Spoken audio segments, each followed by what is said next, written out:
Dear faithful, on this Divine Mercy Sunday, when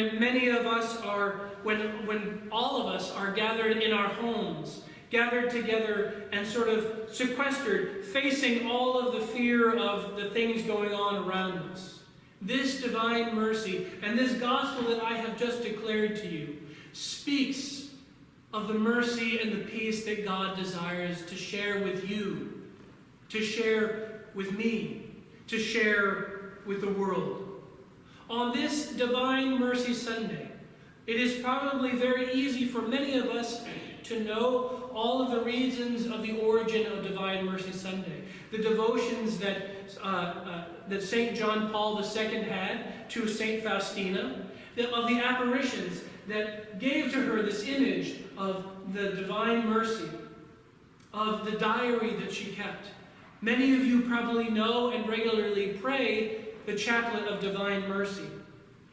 But as we are, again, like the disciples, gathered in our homes, many of us probably fearful about many things that the world is throwing at us right now. This Divine Mercy Sunday is not merely just about all of the history of the origin of this particular liturgical Sunday.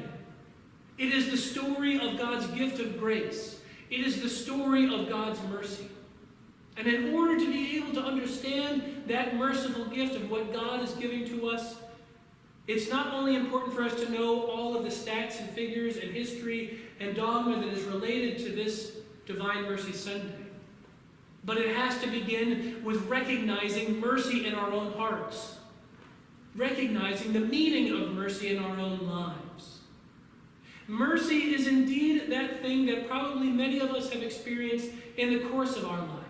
It's those times and those occasions when we encounter an ignorance, an error, a sinfulness, a poverty that is happening in front of us. And we react with mercy because we recognize and we see that there's something lacking, that there's something incomplete in this situation. Dear faithful, on this Divine Mercy Sunday, let us ask most deeply and most simply and most basically, what does it mean for us to understand mercy in our lives? Those times and those occasions when we encounter and recognize somebody in ignorance, somebody in error, somebody in sin against us, somebody in poverty and in need, that we might be those bearers of mercy, rightfully recognizing that that situation is incomplete without sharing our merciful love toward them. This act of mercy, this common experience of mercy for us, can happen in all of these basic ways. It can happen when somebody is ignorant and not knowing of the truth of something. It can happen when there is error. It can happen when somebody sins against us. It can happen when we encounter the poor. But our mercy has to be able to reflect and recognize that we are not merely just sitting back, idly fascinated by the situation, but instead we are called and commissioned to bring mercy into that situation. This is the action where mercy calls and beckons us to step forward in truth, to step forward in fraternal correction, to step forward in an example of holiness, to step forward in an act of charity. Now, this is mercy that we can see and recognize. But as this is Divine Mercy Sunday, we have to ask the question, what is it about God and His mercy? About God and the divine mercy that He's desiring to share with us? Dear faithful, the gospel that I just proclaimed to you is the statement of God's divine mercy to every single one of us. Because indeed, again, just as the disciples were gathered in their homes, you are gathered in your homes. God in His divine mercy is not kept out of the reality of these situations in your life. Just like Jesus is not separated from His disciples, but He is capable of passing through the barriers, the limitations of the walls of the room that they were in, of the door that separated them for fear of the Jews. It's no longer fear that binds or keeps Christ from being able to touch and experience his disciples. It's no longer fear of the world. It's no longer fear of sin. It's no longer fear of sickness and death that keeps Christ from being present to you. It is his divine mercy that even in this time, this opportunity, he can draw near to you and begin to speak to you just as he did to the disciples. Peace be with you. This is the divine mercy that God is capable of overcoming all of the limitations, stepping into the midst of your lives and sharing his mercy with you. Now again, just as we recognized in the common features of mercy in our life and compassion that we can share with others, it's very common in this celebration of Divine Mercy Sunday to sort of almost make it God's equivalent of pure tolerance, of a lack of judgmentalness, of a desire to accept you just as you are and to leave you perfectly where you are. Dear faithful, that is the message of the world. That is not the message of the gospel. Because as Christ steps into the midst of these situations, penetrating into the fear and the separation that the disciples were trying to seclude themselves away, Christ steps into that. He steps into the situation of your world to give you objective truth, to give you a sense of reality, a sense of beauty, a sense of goodness, a sense of the way that he is providing his peace to you.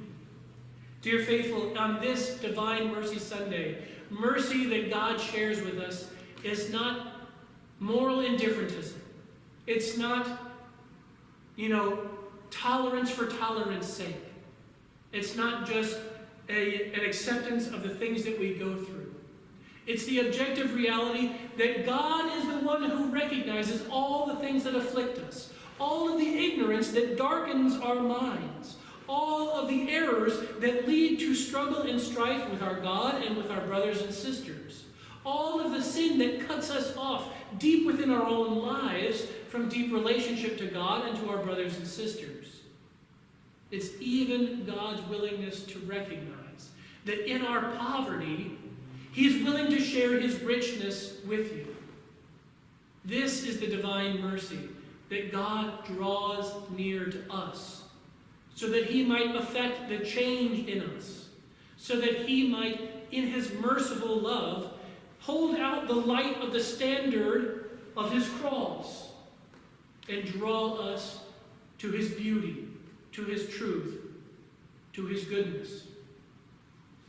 Dear faithful, on this Divine Mercy Sunday and in this Holy Gospel reading, this is not only just a matter of the reality of God sharing his mercy with us, but it is a statement of the faith that binds us together as a church.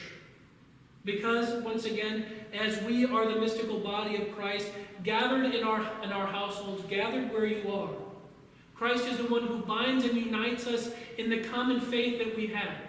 Because as Christ moves into this situation, shares with you his faith, shares with you his truth, his beauty, his goodness, he binds and unites us into the commonness of the faith so that we, like the disciples, might share in those riches of the goodness of what God is giving to us in his church.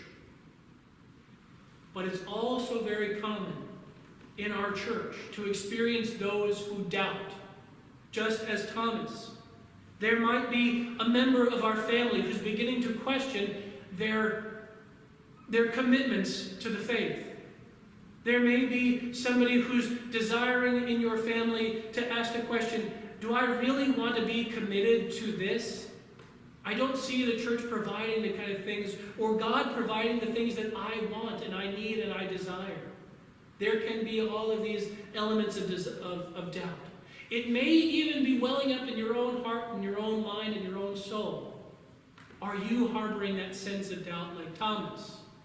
Doubting the resurrection, doubting the faith we have as Catholics, doubting the faith that we have as members of Christ's church.